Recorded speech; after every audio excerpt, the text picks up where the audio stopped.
How would a child feel if someone wooed him with an apple and later gave him a pineapple, telling him that this is a variant of an apple? Confused? Enraged? Angry? This is what I felt after watching Shakuntala Devi. So here I am going to review Vidya Balan starrer Shakuntala Devi directed by Menon, and I am going to tell you about the good and the bad about the movie. And I leave it up to you to decide whether to give this movie your time or not. Let's talk about direction and writing. Director Menon is credited for directing a wonderful movie like Waiting in 2016. But with Shakuntala Devi, I am sorry to say that she couldn't pull it off. Menon and her co-writer Nayanika Mahatani comes off as observers in this story rather than active participants. The writers of Shakuntala Devi seem conflicted in their approach towards a woman who was not made for domesticity. And try as they might, they cannot balance their feminist aims with the information conveyed to them by a daughter who recalls her mother's failure to balance maths and motherhood. Let's talk about performances. Vidya Balan slips into Shakuntala Devi's skin best when she is sober and thoughtful. She also manages to look beautiful and remarkably like the person she is playing, despite looking completely unlike her.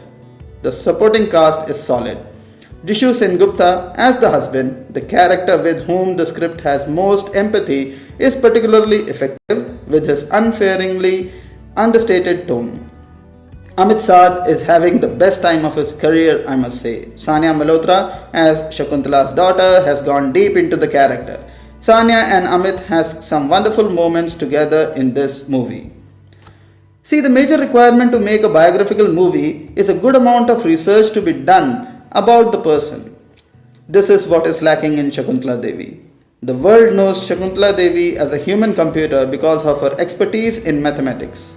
She was a pioneer of homosexuality movement in India. She was a Guinness World Record holder. But what do we get to see in this movie? Her personal life, her equations with her daughter and her husband, and everything else takes a backseat. I mean, why?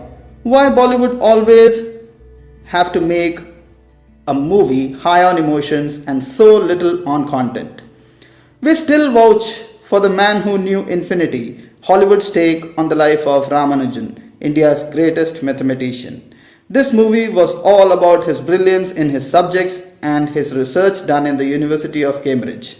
Everything else, including the deteriorating health of him, was the subplot of the movie.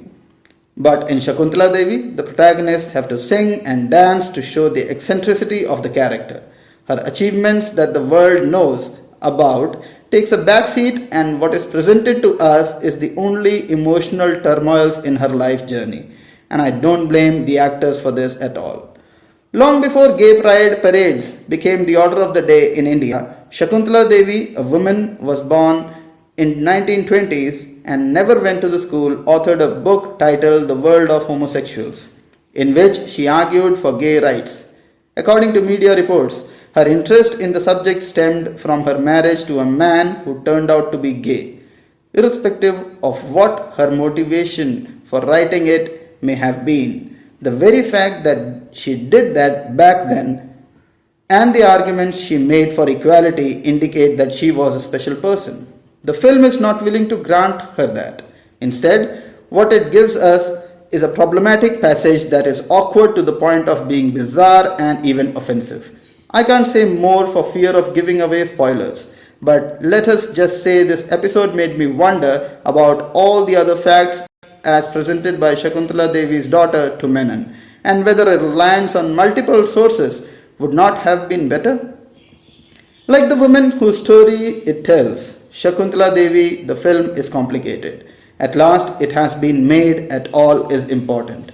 The fact that it has often amusing for an industry that still tends to hold the view that films revolving around women must be perforce be VPs. The fact that the movie is troubling despite its feminist goals is a matter of introspection for all of us. That's all in this video, guys. Please don't forget to subscribe to my channel and press the bell icon. Thank you and goodbye.